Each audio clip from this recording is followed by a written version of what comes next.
ప్రగతి channel ప్రేక్షకులకు స్వాగతం. ఈరోజు మనం అపరిచితులకు పాత సెల్ ఫోన్ అమ్మితే చిక్కుల్లో పడ్డట్టే అనే అంశం గురించి తెలుసుకుందాం.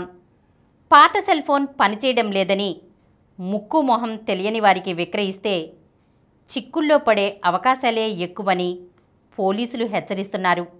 సైబర్ నేరస్తుల చేతికి తాళం ఇచ్చినట్లేనని చెబుతున్నారు. పాత సెల్ ఫోన్లను కొని వాటితో సైబర్ నేరాలకు పాల్పడే ముఠాలు తెలుగు రాష్ట్రాల్లో సంచరిస్తున్నాయి. బీహార్కు చెందిన ఓ ముఠాను రామగుండం సైబర్ క్రైమ్ పోలీసులు ఇటీవల అరెస్ట్ చేసిన విషయం తెలిసిందే. వారి నుంచి ఏకంగా 4,000కు పైగా ఫోన్లను స్వాధీనం చేసుకున్నారు. వారిని విచారించడంతో కీలక విషయాలు వెలుగుచూశాయి. 2 రాష్ట్రాల్లోనూ ఇలా పాత సెల్ ఫోన్లు కొనుగోలు తంతు నడుస్తోందని తేలడం ప్రాధాన్యం సంతరించుకుంది.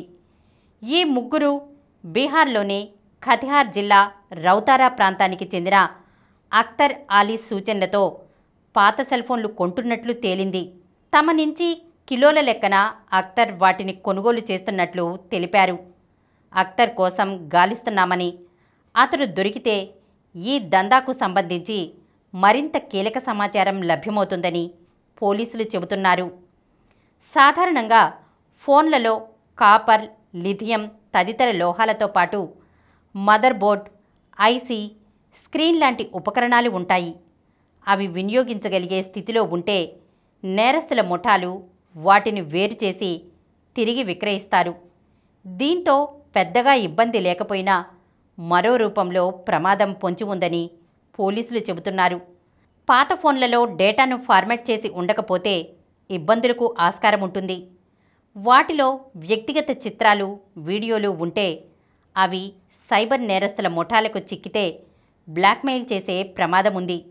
దీనికి తోడు ఆయా ఫోన్లను సైబర్ నేరాలకు వినియోగిస్తే దర్యాప్తు సంస్థలతో విచారణ ఎదుర్కొనే అవకాశాలు ఉంటాయి.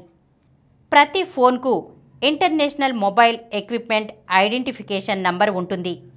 ఎవరైనా ఫోన్ను కొనుగోలు చేసినప్పుడు ఆ ఫోన్ IMEI నంబర్ వారి పేరిటే రిజిస్టర్ అయి ఉంటుంది. ఈ నేపథ్యంలో ఆ ఫోన్ను ఉపయోగించి ఎవరైనా సైబర్ నేరానికి పాల్పడితే దర్యాప్తు సంస్థల విచారణ ఫోన్ను అధికారికంగా కొనుగోలు చేసిన వారితోనే మొదలవుతుంది.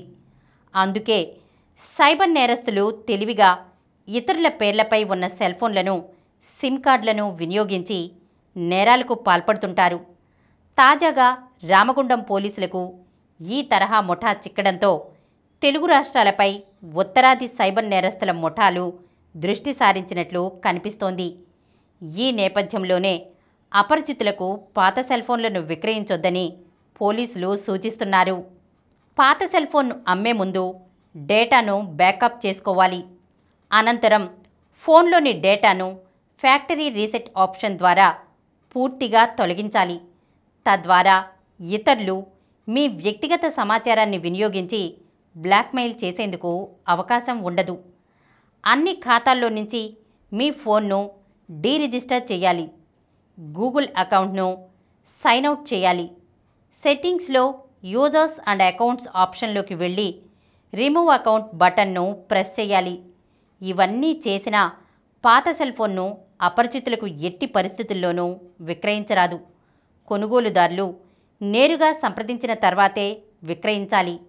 వారి అడ్రస్ ప్రూఫ్, ఫోటో, సెల్ ఫోన్ను వారికి విక్రయించినట్లు సంతకం తీసుకోవాలి. అలా చేస్తే మీ ఫోన్ను వినియోగించి నేరానికి పాల్పడేందుకు ఆస్కారం ఉండదు.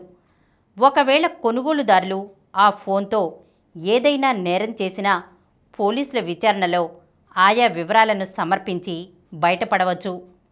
ఈరోజు మనం అపరిచితులకు పాత సెల్ ఫోన్ను అమ్మితే చిక్కుల్లో పడ్డట్టే అనే అంశం గురించి తెలుసుకున్నాం కదా. మరొక అంశంతో మళ్ళీ కలుద్దాం. ఈ కార్యక్రమం మీకు ఎంతో నచ్చింది కదా. ఇటువంటి మరిన్ని వీడియోల కోసం అనతి కాలంలోనే 20 కోట్ల వ్యూస్ సాధించిన సమరం ఛానల్ సమర్పించు సమరం ప్రగతి ఛానల్కు సబ్స్క్రైబ్ చేయండి, లైక్ చేయండి, మీ ఫ్రెండ్స్కి షేర్ చేయండి. అలాగే ప్రక్కనున్న గంట సింబల్ని ప్రెస్ చేయడం మర్చిపోకండి. Please download Samaram Channels app from Google Play Store and watch your favorite channels. Click the bell icon and subscribe to the channels.